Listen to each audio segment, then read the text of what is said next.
హరే కృష్ణ భక్తులందరికీ స్వాగతం. ఇవాళటి భగవద్గీత క్లాస్కి ప్రార్థనతో మొదలు పెడదాము. అందరూ కూడా ప్రార్థించండి నాతో పాటు. దయచేసి వీడియో ఆన్ చేసి క్లాస్ వినడానికి ప్రయత్నించండి ప్లీజ్. ఓం నమో భగవతే వాసుదేవాయ. ఓం నమో భగవతే వాసుదేవాయ. ఓం నమో భగవతే వాసుదేవాయ. ఓం అజ్ఞానతిమిరాంధస్య జ్ఞానాంజనశలాకయా చక్షురున్మిళితం येन తస్మై శ్రీగురవే నమః. నమో విష్ణుపాదాయ కృష్ణప్రేష్ఠాయ భూతలే శ్రీమతే భక్తివేదాంత స్వామిన్నితి నామినే. నమస్తే సారస్వతే దేవే గౌరవాణి ప్రచారిణే నిర్విశేష శూన్యవాది పాశ్చాత్య దేశతారిణే. జయ శ్రీ కృష్ణ చైతన్య ప్రభు నిత్యానంద శ్రీ అద్వైత గదాధర శ్రీవాసాది గౌరభక్త వృంద. హరే కృష్ణ కృష్ణ కృష్ణ హరే హరే, హరే రామ రామ రామ హరే హరే. హరే కృష్ణ భక్తులందరికీ స్వాగతం ఇవాళ భగవద్గీత క్లాస్కి. సో మనం 11వ అధ్యాయము చర్చిస్తున్నాము. సో నిన్న మనము 25వ శ్లోకం వరకు చర్చించాం, అవునా? సో ఇవాళ 26 నుండి 31 వరకు మనం చూద్దాం. 31 దాకా అర్జునుడు తను చూసినటువంటి విశ్వరూపాన్ని వర్ణిస్తున్నాడు. ఇంకా అది చూసి తన మీద ఎటువంటి ప్రభావం కలిగిందో అది కూడా ఆ యొక్క వర్ణనలో చాలా క్లియర్గా కనిపిస్తుంది, రైట్? సో 26వ శ్లోకం ఎవరైనా చదవాలనుకునే వాళ్ళు దయచేసి హ్యాండ్ రేస్ చేయండి. ఎస్, సత్యవతి మాతాజీ. హరే కృష్ణ. 26, 27 కలిసి ఉన్నాయి స్క్రీన్ మీద, చదవండి. హరే కృష్ణ ప్రభుజీ. హరే కృష్ణ, చదవండి.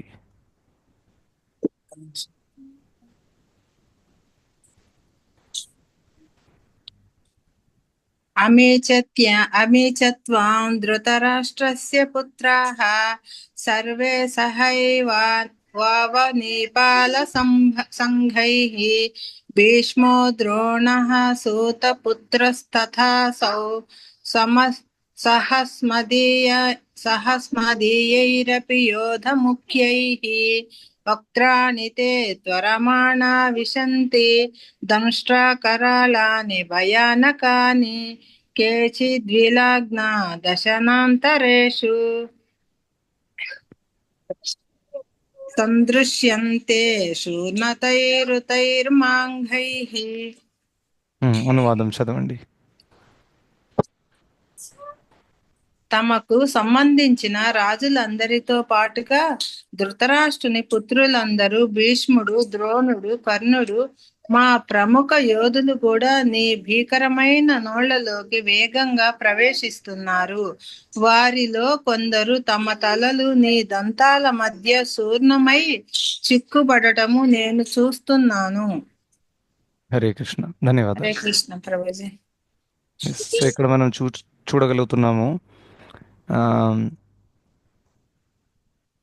ఈ యొక్క శ్లోకంలో. పోయిన శ్లోకంలో మనం చూసాం ఏ విధంగా దేవి దేవతలు, పెద్ద పెద్ద ఋషిమునులు, ఇంకా ఊర్ధ్వలోకంలో ఉండేటటువంటి గంధర్వులు, ఇవన్నీ కూడా వ్యాఖ్యానం అర్జునుడు చేశాడు. వీళ్ళందరూ కూడా మిమ్మల్ని చూసి భయపడుతున్నారు.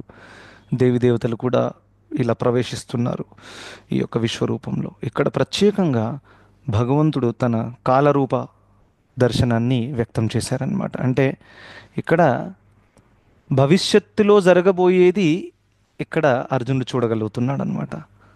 ఇది చాలా చాలా ఇంపార్టెంట్ తెలుసుకోవడం.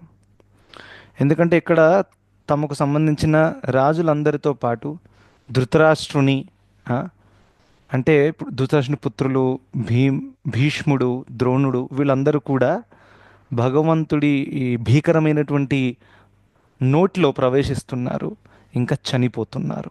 చాలా క్లియర్గా ఉంది. అంటే ఇక్కడైతే దంతాల మధ్యలో చిక్కి చూర్ణమైపోయారని చెప్పారు.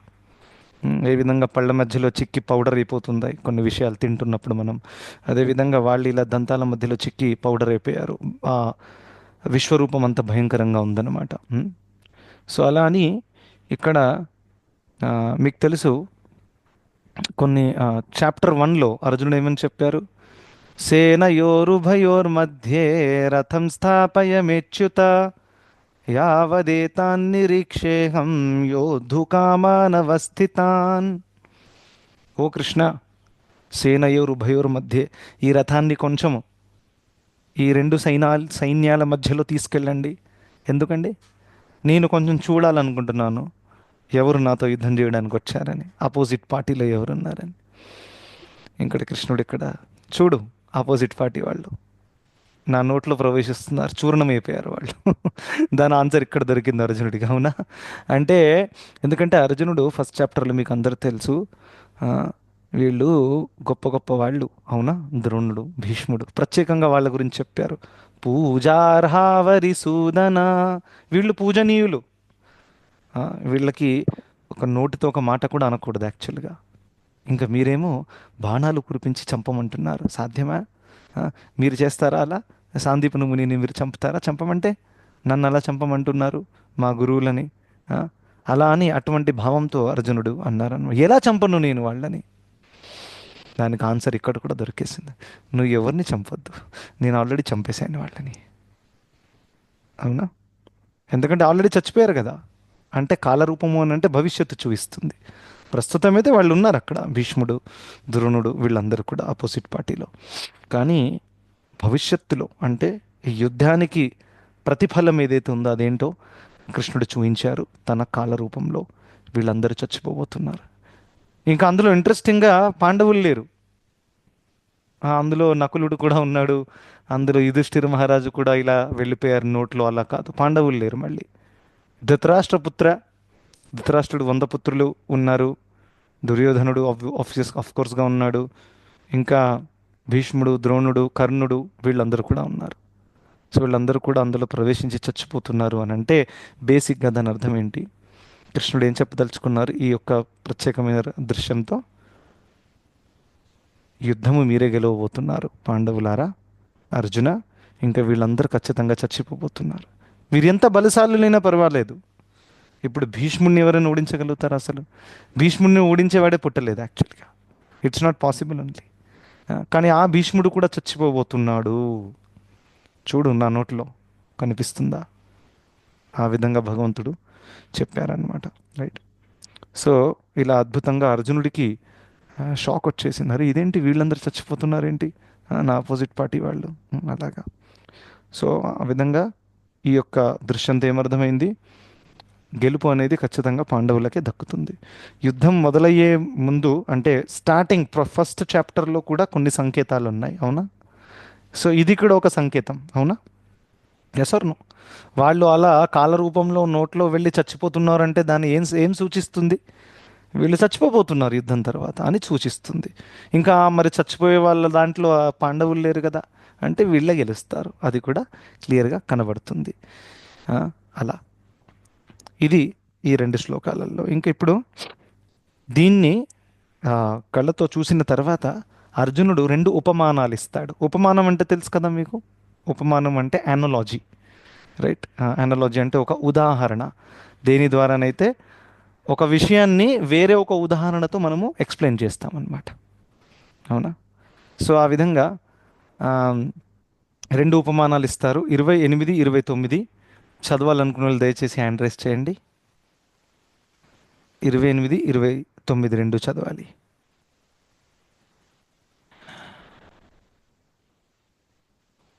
ఎస్, మైథిలి మాత చదవండి. హరే కృష్ణ ప్రభుజీ. దండోత్ప్రణం. హరే కృష్ణ. దండవత్.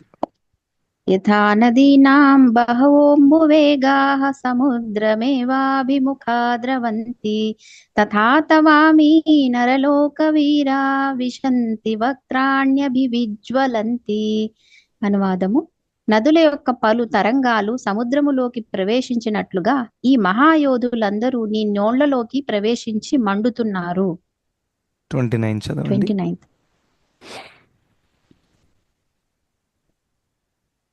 యథా ప్రదీప్తం జ్వలనం పతంగ్యా విశంతి నాశాయ సమృద్ధ వేగాః తథైవ నాశాయ విశంతి లోకా స్తవాపి వక్త్రాణి సమృద్ధ వేగాః.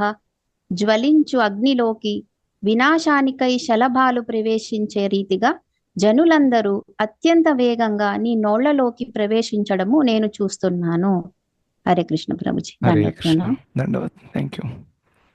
సో ఇక్కడ ఈ యొక్క శ్లోకంలో 28లో ఇచ్చిన ఉపమానం ఏంటి? ఇక్కడ ఏ విధంగానైతే అనేక నదులు ఆఖరికి ఒక సముద్రంలో కలిసిపోతాయో, అదేవిధంగా వీళ్ళందరూ గొప్ప గొప్ప యోధులందరూ కూడా వివశంగా, నదులు వివశంగా, రైట్, దాన్ని ఎవరు అక్కడి నుంచి తోశారు, పైప్ పెట్టి ప్రెజర్ ఇచ్చారని కాదు, వివశంగా నదులు ఖచ్చితంగా, అంటే గ్రావిటీ ఫోర్స్ వల్ల, మనకు తెలుసు గ్రావిటీ వల్ల నదులు ఒక సముద్రంలోకి వచ్చి కలిసిపోతాయి, రైట్. అలా ఇక్కడ గొప్ప గొప్ప యోధులందరూ కూడా మీ యొక్క నోట్లో ఎక్కడి నుంచి అయితే గొప్ప అగ్ని ప్రజ్వలిస్తుందో ఆ నోట్లో వచ్చి కలిసిపోతున్నారు. ఏ విధంగా నదులు వివశంగా వచ్చి కలిసిపోతారు. సో ఇక్కడ ఎక్స్ప్లెనేషన్ ఏంటంటే, ఇక్కడ ఈ శ్లోకం దేని గురించి సూచిస్తుంది? ఎవరైతే, అంటే ఇక గొప్ప యోధులు అని చెప్పారు కానీ వాళ్ళ ప్రత్యేకమైన పేర్లు ఇక్కడ చెప్పలేదు. సో ఎటువంటి యోధులు? ఎవరైతే డైరెక్ట్గా పాండవులతో వాళ్ళకి శత్రుత్వం లేదు కానీ వాళ్ళు దుర్యోధనుడి సైడ్లో ఉన్నారు కాబట్టి వాళ్ళు యుద్ధం చేయాల్సి వస్తుంది. వాళ్ళు కూడా వివశంగా, వాళ్ళు భగవంతుడి నోట్లో అంటే వాళ్ళు కూడా చనిపోబోతున్నారు, ఎందుకంటే వాళ్ళు దుర్యోధనుడి సైడ్ తీసుకున్నారు కాబట్టి, రైట్. సో అది ఎవరు? ఉదాహరణ చెప్పండి, అటువంటి వాళ్ళు ఎవరు? భీష్మ ప్రభుజీ. ఎస్, భీష్ముడు. భీష్ముడు. ఇంకా ద్రోణాచార్య. Yes. ద్రోణాచార్య ప్రభుజీ. ద్రోణాచార్య, భీష్మ, వీళ్ళందరికీ ఆయనతో ఎటువంటి, కృపాచార్య కూడా. ఎస్, వీళ్ళందరికీ ప్రత్యేకంగా పాండవులతో ఎటువంటి ప్రాబ్లం లేదు, టు బి వెరీ హానెస్ట్. ద్రోణాచార్యుడికి పాండవులు అంటే చాలా ఇష్టం, చాలా ప్రేమ. భీష్ముడికి అయితే ప్రాణం, అవునా కాదా? చాలా చాలా వాత్సల్యం చూపించాడు చిన్నప్పటి నుంచి. పాండు మహారాజు లేడు కాబట్టి ధృతరాష్ట్రుడు కూడా ఎటువంటి ప్రేమ చూపించలేదు కాబట్టి తను చాలా ప్రేమతో పెంచాడు అనమాట, చాలా ప్రేమ చూపించాడు. కానీ ఆ సైడ్లో ఉన్నందువల్ల తను కూడా మృత్యువుకి గురయ్యాడు, ఇంక్లూడింగ్ భీష్మ, ద్రోణ, కర్ణ, వీళ్ళందరూ కూడా అవశః, అంటే వాళ్ళ కంట్రోల్లో లేకుండానే, వాళ్ళు ప్రత్యేకంగా డైరెక్ట్గా ఏం లేదు, వాళ్ళ కృష్ణుడితో ప్రాబ్లం లేదు, అర్జునుడితో ప్రాబ్లం లేదు, అవునా, అయినా కానీ వాళ్ళు చచ్చిపోయారు ఎందుకంటే రాంగ్ సైడ్లో ఉన్నారు కాబట్టి. అలా ఇంకా పై వచ్చే శ్లోకంలో ఉదాహరణ ఏమిచ్చారు? పతంగా అని చెప్పారు. సో తెలుగులో దాన్ని ట్రాన్స్లేట్ శలభం అని ట్రాన్స్లేట్ చేశారు. సో శలభం అంటే ఇది ఒక రకమైనటువంటి పురుగు ఉంటుందన్నమాట. ఆ పురుగు అగ్నిలో ప్రవేశిస్తుంది, ఎందుకంటే అగ్ని చాలా చాలా ఆకర్షణీయంగా ఉంటుంది, అవునా. ఎప్పుడేమైనా చూసారు రాత్రిపూట కొన్ని పురుగులు మన బల్బ్ చుట్టూ తిరుగుతుంటాయి? ఎస్, ఇంకా బల్బ్ చాలా వేడిగా ఉంటుంది ఎప్పుడెప్పుడు. ఇది మన ఎల్లో కలర్ బల్బ్ వేడిగా ఉంటుంది, తెల్లదంతా ఉండదు. ఆ ఎల్లో కలర్ బల్బ్కి వెళ్తాయి పురుగులు, అక్కడ టచ్ అవుతాయి, అని కాలిపోయి కింద పడిపోతాయి, అవునా. అలా సో ఏ విధంగానైతే ఒక శలభం ఇలా అగ్నిలో ప్రవేశిస్తుందో అది ఆకర్షణీయంగా ఉంది కాబట్టి, కానీ అంటే శలభం అగ్నిలో ప్రవేశించడం అనేది అది కోరుకొని వెళ్తుంది, అవునా. నది ఒక సముద్రంలో ప్రవేశించడం కోరకుండా వెళుతుంది, అవునా. సో రెండింట్లో చిన్న తేడా ఉందన్నమాట. అదే నదికి ప్లానింగ్ చేసి రాదు, కంట్రోల్లో లేకుండా వెళ్ళిపోతుంది. కానీ ఆ పురుగు అయితే ఖచ్చితంగా తను కోరికతో ప్లాన్ చేసి లోపలికి వస్తుంది కానీ చచ్చిపోతుంది. ఆ విధంగా ఎవరైతే ప్రత్యేకంగా పాండవుల పట్ల శత్రుత్వం ఉంచుకున్నారో వాళ్ళు వాళ్ళని దీంతో పోల్చారు, దేంతో? శలభంతో పోల్చారు. వాళ్ళు ఇలా వేగంగా ప్రవేశించి వాళ్ళ మృత్యుని వాళ్ళు చూసుకుంటున్నారు అనమాట. అలా సో ఇందులో ఉదాహరణ ఎవరు? ప్రత్యేకంగా దుర్యోధనుడు, రైట్, ధృతరాష్ట్రపుత్రులు, వీళ్ళందరూ కూడా వీళ్ళకి పర్సనల్ ఎనిమిటీ ఉంది అనమాట. డైరెక్ట్గా వాడినైతే వదిలేదు లేదు, మాకంత ఆస్తి కావాలి, ఆ 5 అన్నదమ్ములందరినీ చంపి కూడా మేము ఆస్తి తీసుకుంటాం, కృష్ణుడు మధ్యలో వస్తే కృష్ణుడిని కూడా వేసేద్దాం, ఎక్కువ మాట్లాడితే. సో ఇక్కడ దాకా వాళ్ళు తెగించారనమాట. సో ఆ పర్సనల్ వాళ్ళ దగ్గర ఇది ఉందన్నమాట, శత్రుత్వం. సో అటువంటి వాళ్ళు కూడా ఇలా ప్రవేశించడం అనేది జరిగి చచ్చిపోతున్నారు, రైట్. అలా. సో ఒకటేంటంటే ఫస్ట్ దాంట్లో మనం ఏం లెసన్ నేర్చుకోవచ్చు, రాంగ్ సైడ్ తీసుకోకూడదు. It's very important. ఎస్, మీరు డైరెక్ట్గా రాంగ్ చేయలేదు, కానీ రాంగ్ సైడ్ తీసుకున్నారు, అవునా. సో దానికి కూడా మనకు కర్మ ఫలితము దక్కుతుంది. It's very very important to understand. ఇంకా ఆ, అంటే ప్రాక్టికల్ ఉదాహరణ, ఇప్పుడు మన పిల్లోడు తప్పు చేశాడు అనుకోండి. So you have to tell accept that తప్పు చేశాడండి, దానికి బాధ్యత నేను తీసుకుంటున్నాను, ఇంకా దానికి శిక్ష అనుభవించడానికి రెడీగా ఉన్నాం. This should be the mood. అంత ట్రాన్స్పరెన్సీ, అంత నిష్కపటము మన క్యారెక్టర్లో ఉండాలి. It's very important. అయితే ఉన్నత స్థాయిలో ఉండే భక్తుల స్వభావం ఎలా అయిపోతుందంటే, చాలా చాలా చిన్న పిల్లలు ఉంటారు కదా, వాళ్ళలాగా అయిపోతుంది. వాళ్ళు ఎక్కువ కపటం చూపించరాదు, చాలా చిన్నగా ఉన్నవాళ్ళు. పిల్లలు కపటం కొంచెం పెద్దయ్యాక చూపించడం స్టార్ట్ చేస్తారు. ఒక 1 year పిల్లవాడు ఉన్నాడు అనుకోండి, వాడు ఏం కపటం చూపిస్తాడు చెప్పండి, ఉన్నది ఉన్నట్టుగా చెప్తాడు అంతా కూడా, అవునా. సో ఆ విధంగా అంటే చిన్నపిల్లల స్వభావం చాలా అమాయకంగా ఉంటుంది. సో ఉన్నత స్థాయిలో ఉండే భక్తుల హృదయంలో ఎటువంటి కల్మషాలు ఉండవు కాబట్టి వాళ్ళ స్వభావం కూడా చాలా అమాయకంగా ఉంటుంది. వాళ్ళు ఉన్నది ఉన్నట్టుగా ప్రవర్తిస్తారు, ఉన్నది ఉన్నట్టుగా మాట్లాడతారు అనమాట. So it is a very important thing. ఇంకా ఇంకా జస్ట్ బికాజ్ నేను పెద్ద డివోటీని, లేకపోతే నేను చాలా సీనియరును, అందుకని రాంగ్ సైడ్లో ఉన్నా పర్వాలేదు అని కాదు. భీష్ముడి కంటే సీనియరా మనం? ద్రోణ కంటే సీనియరా? భీష్ముడు ఎంత ఉన్నత స్థాయిలో ఉన్నవాడు, అటు సైడ్ వెళ్ళినందువల్ల కూడా, అంటే ఈ అంతా భీష్ముడు ఆ సైడ్లో ఎందుకు వెళ్ళాడు అదంతా కూడా ఒక ప్రశ్నలు వస్తాయి, అవునా కదా. దాని అనేక రీజన్స్ ఉన్నాయి, నో డౌట్. కానీ ముఖ్యమైన రీజన్ ఏంటి, ఆ, భగవంతుడికి భక్తుల మధ్యలో ఒక రసం ఉంటుంది, దాన్ని వీర్య రసం అంటారు. ఎక్కడైతే భగవంతుడు యుద్ధం చేస్తారు. సో భగవంతుడు యుద్ధం చేయాలంటే సరైన క్యాండిడేట్ కావాలి. ఆ, మరి భగవంతుడితో యుద్ధం చేసే కెపాసిటీ ఎవరికైనా ఉందా?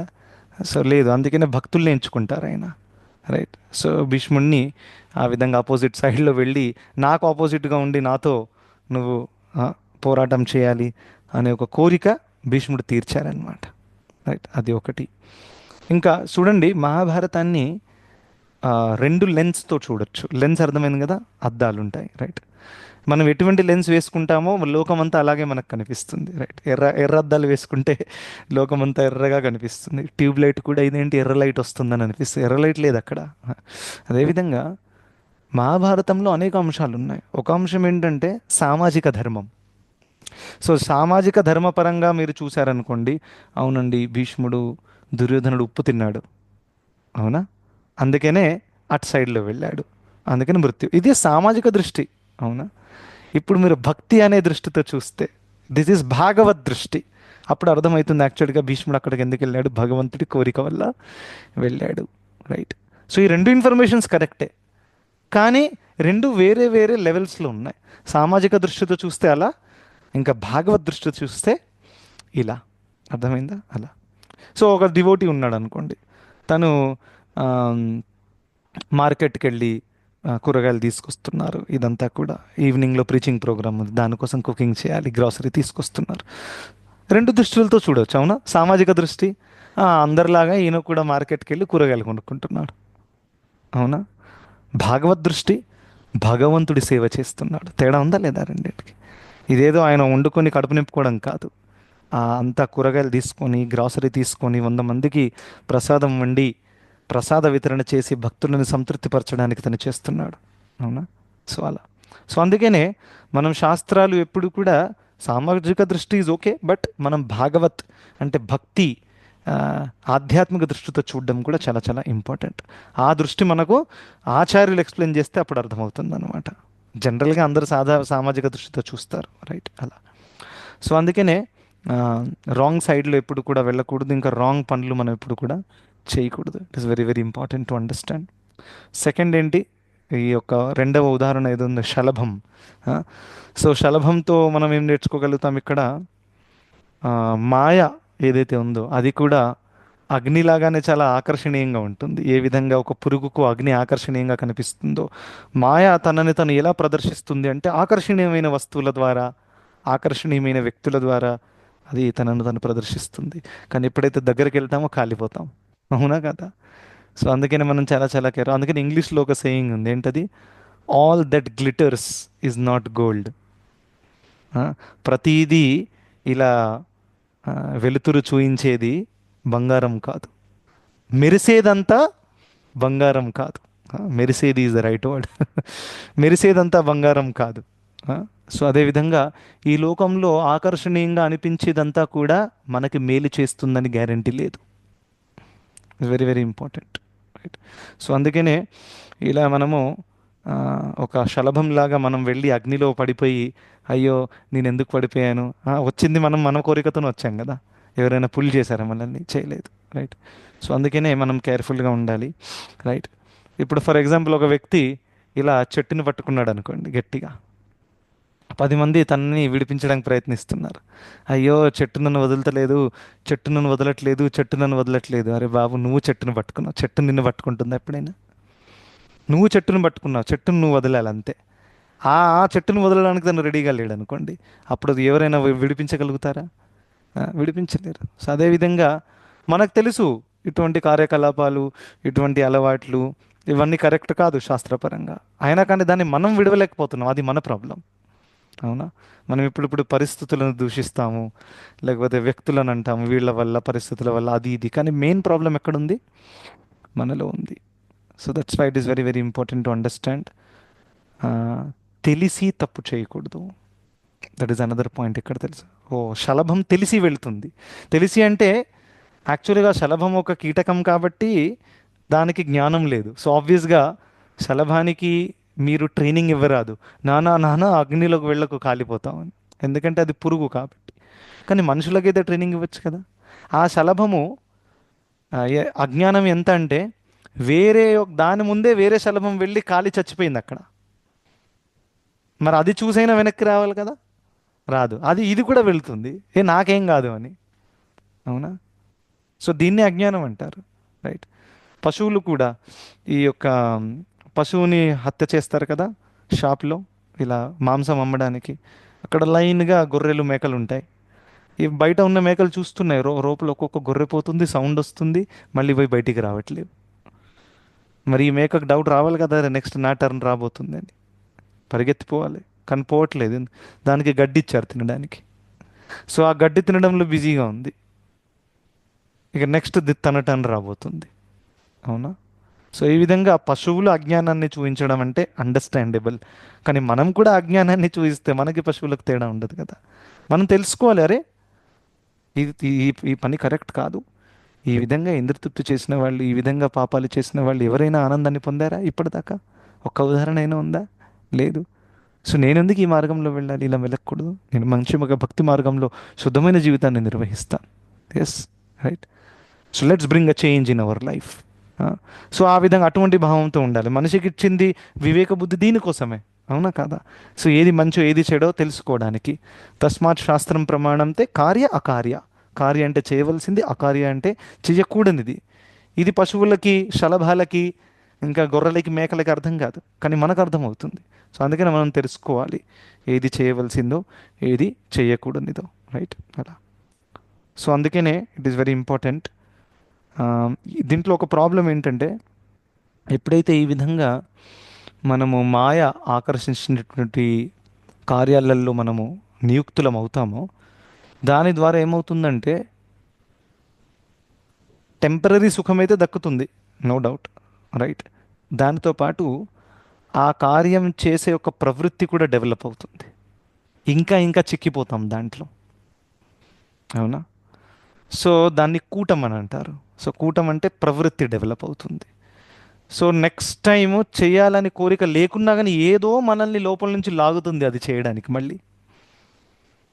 ఇంకా మనందరికి తెలుసు, ప్రాక్టికల్ ఉదాహరణ చెప్పాల్సిన అవసరం లేదు. ఒక తాగుబోతు మొత్తం ఏమంటారు, తాగుబోతు అయిపోయాడు పూర్తిగా ఒక వ్యక్తి. సో తనకు తెలుసు ఇప్పుడు ఇది తాగడం మంచిది కాదు, లివర్ పాడవుతుంది, కిడ్నీ పాడవుతుంది, ఐడియా ఉంది, వద్దు అని అనుకుంటున్నాడు కూడా. కానీ ఏదో ఫోర్స్ చేస్తుంది లోపల నుంచి, తాగు తాగు తాగు అని. వివశంగా వెళ్ళి తాగుతాడు, అవునా?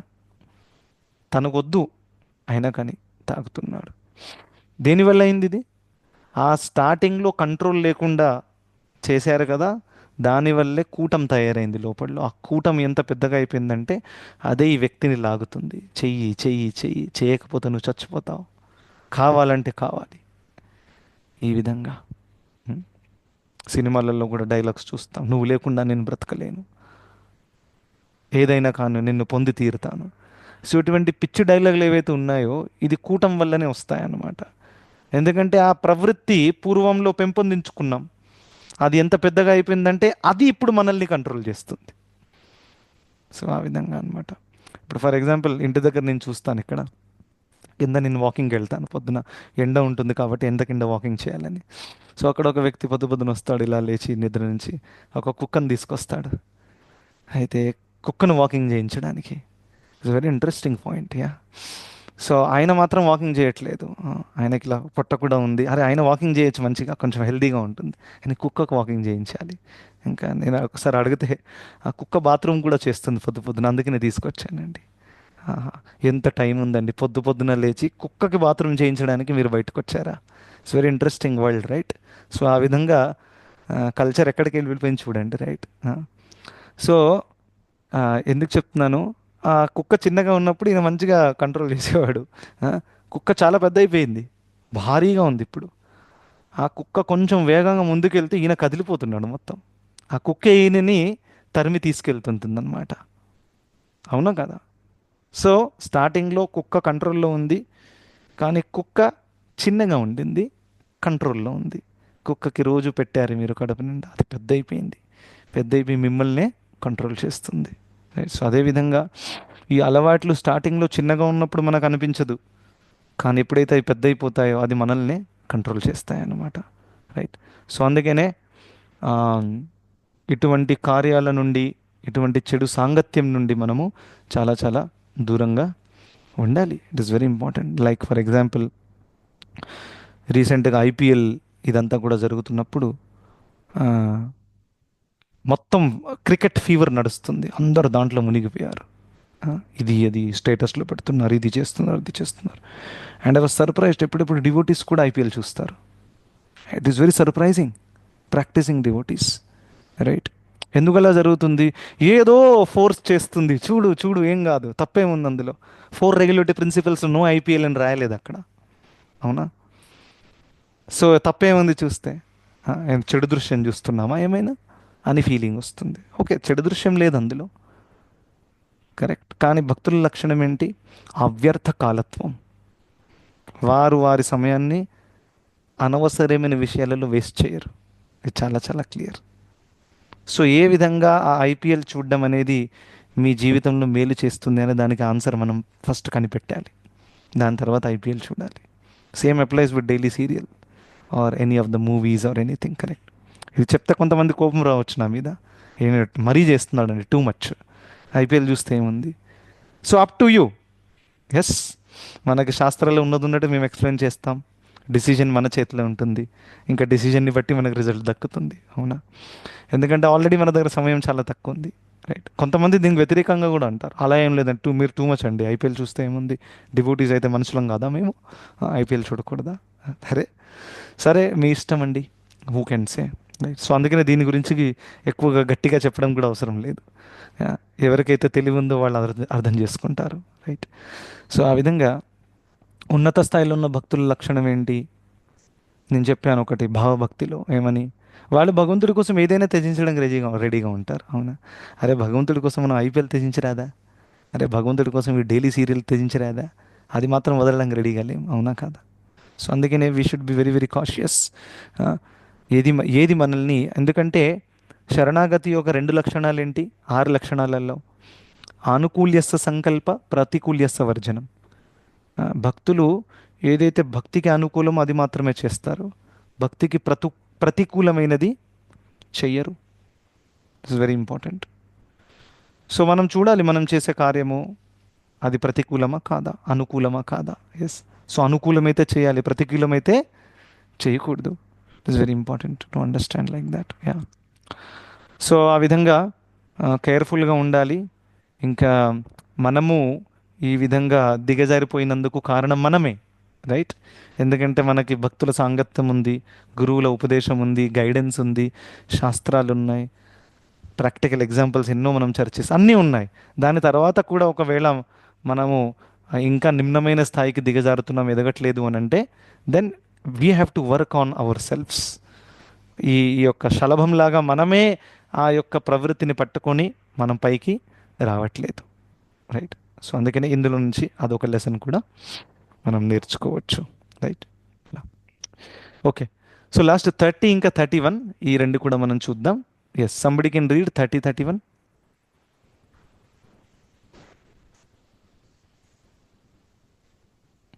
Yeah, Sridevi garu hand race చేశారు, చదవండి. హరే కృష్ణ ప్రభుజీ. హరే కృష్ణ, చదవండి. 31 30 సారీ. లేలిహ్యసే రసమాన సమంత లోకాన్ సమగ్రాన్ వదనైత్య వద్ది తేజోభిరాపూర్వ జగత్ సమగ్రం భాసంత ఓగ్ర ప్రతపంతి విష్ణు. అనువాదం. అనువాదం. ఓ విష్ణు, నేనుండే నోళ్లతో అన్ని దిక్కులలో జనులందరినీ నీవు మృంగివేస్తున్నట్లు నేను చూస్తున్నాను. సమస్త విశ్వమును నీ తేజస్సుతో కప్పివేసి నీవు భయంకరమైన తీక్షణ కిరణాలతో ప్రకటమయ్యావు. Hare Krishna, thank you. 31 ఎవరైనా చదువుతారా?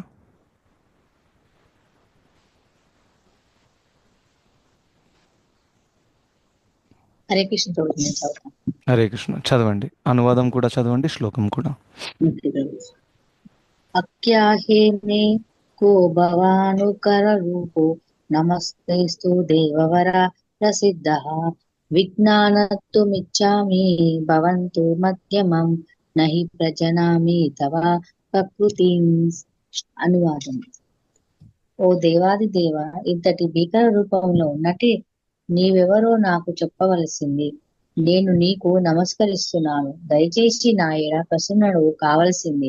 నీవు ఆది దేవుడవు. నీ కార్యం ఏమిటో నాకు తెలియదు కనుక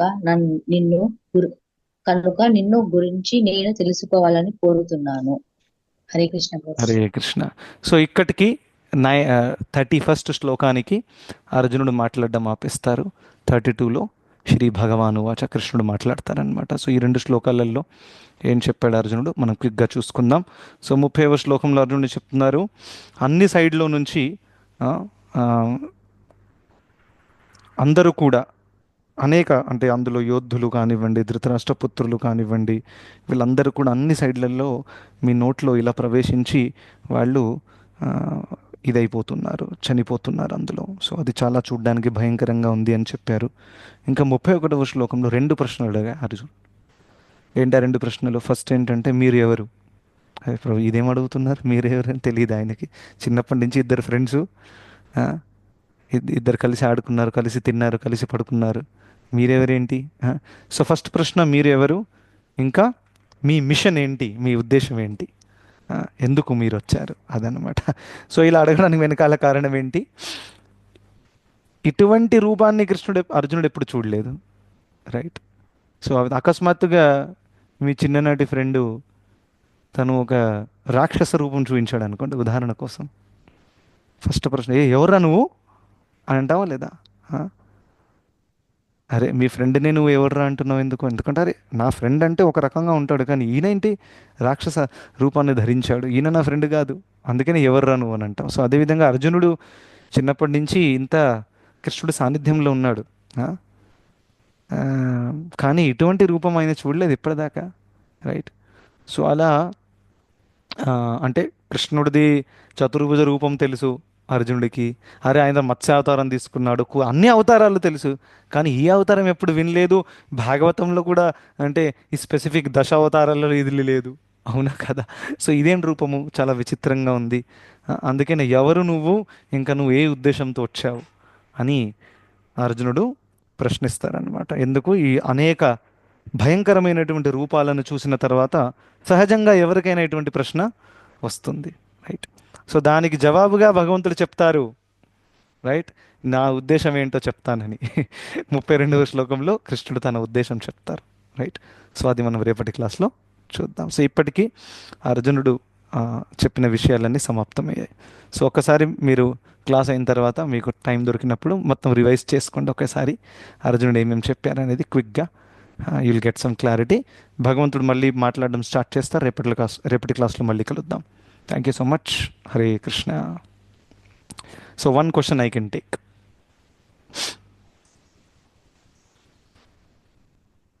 ఇవాళ లెసన్స్ చూసాం కదా, ఐ థింక్ 2 లెసన్స్ విట్టుకు, రైట్. రోజు ప్రతి క్లాస్లో ఒక కనీసం 2 లెసన్స్ ఉండాలి మనకి. I'm trying to prepare like that. Yeah, చెప్పండి ఎవరికైనా ప్రశ్న ఉంటే. హరే కృష్ణ ప్రభుజీ, దండోత్ ప్రణామ్. హరే కృష్ణ. దండోత్ ప్రణామ్. ప్రభుజీ, ఇప్పుడు భావస్థాయిలో ఉన్నప్పుడు ఏదైనా త్యాగం చేయడానికి రెడీగా ఉంటారని చెప్పారు కదా. యాక్చువల్లీ త్యాగాన్ని ఎలా తీసుకోవాలి? అంటే ఏం త్యాగం చేయగలిగే స్థాయి అది? అంటే క్లారిటీ. ఓకే, చూడండి, భావస్థాయిలో ఒక లక్షణము, 9 లక్షణాలలో ఒక లక్షణం ఏంటంటే 9 7 నాకు గుర్తులేదు, రెండిట్లో ఒకటి. ఆమ్, ఏదైనా త్యాగం చేయడం. ఏదైనా త్యాగం అంటే ఏంటంటే, చూడండి, త్యాగం చేయడం గొప్ప విషయం కాదు. గొప్ప విషయం ఏంటంటే ఈ 2 విషయాల ద్వారా ఏర్పడుతుంది, గుర్తుపెట్టుకోండి. చూడండి, ఆమ్, మీకు నచ్చనిది మీరు త్యాగం చేయడం ఈజీ, ఒప్పుకుంటారా? సో అది పెద్ద విషయం ఏముంది అందులో, రైట్. ఫర్ ఉదాహరణ చెప్తాను, నాకు మ్యాంగో ఇష్టం లేదు పర్సనల్గా, రైట్. సో నాకు ఇంట్లో వాళ్ళు మ్యాంగో తెచ్చిస్తారు, నేను ఇవాళ మ్యాంగో తినను, నా మ్యాంగో నువ్వే తిను అని నా వైఫ్కి చెప్పాను అనుకోండి. సో మా వైఫ్ ఏమనుకోండి, నా కోసం మీరు త్యాగం చేశారా అండి అని అంటుంది. నీకోసం నేను త్యాగం చేశాను. కానీ వాస్తవం ఏంటంటే నాకు మ్యాంగో ఇష్టం లేదు యాక్చువల్గా, అందుకనే పెద్ద త్యాగంలాగా యాక్టింగ్ చేశాను. సో ఇది త్యాగం కాదు, అవునా? సో త్యాగం అంటే ఏంటంటే ఏదైతే మనకి చాలా ఇష్టమైనది, ఏదైతే లేకుండా నేను బ్రతకలేను అనే ఫీలింగ్ ఏదైతే ఉంటుందో, సింపుల్గా చెప్పాలంటే ఏ దాని పట్లయితే మనకు ఆసక్తి ఉంది, ఫస్ట్ ఆ ఆసక్తి ఉన్నది భక్తికి ప్రతికూలము, అటువంటి దాన్ని త్యాగం చేయడం. ఇది ఉన్నత స్థాయిలో ఉన్న భక్తుల లక్షణం. ఆసక్తి ఉంది కానీ భక్తికి మంచిది కాదు అది, అటువంటి దాన్ని అది ఏదైనా కావచ్చు. ఫర్ ఎగ్జాంపుల్ ఉదాహరణ చెప్తాను. నేను చాలా ధనవంతుడిగా పుట్టాను అనుకోండి, రైట్. సో నా దగ్గర ఉన్న ఆస్తి, డబ్బు, ఇదన్నిటి పట్ల ఆసక్తి ఉంది, అవునా? ఆసక్తి ఎంతుందంటే నేను ముసలోడిని అయిపోయిన తర్వాత కూడా నా మనసు భగవంతుల్లో నిమగ్నం అవ్వట్లేదు.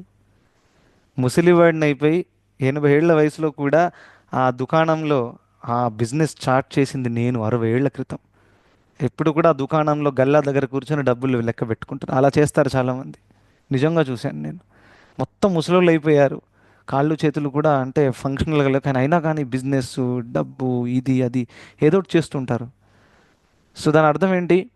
ఇది. సో ఒకవేళ తను భక్తుడు అయితే తనకు గమనిస్తాడనమాట, ఇటువంటి డబ్బు పట్ల ఆసక్తి ఇది మంచిది కాదు. నేను ఎంత సమయం మిగిలింది నా దగ్గర ఇప్పుడు, సో అందుకనే ఇది నేను త్యజిస్తాను. సో ఆ విధంగా త్యజించేయడం అనమాట.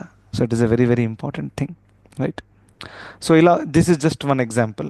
ఏ భౌతిక ఆసక్తి అయినా కానివ్వండి, దాన్ని త్యజించడానికి ఒక వ్యక్తి రెడీగా ఉండాలి, రైట్.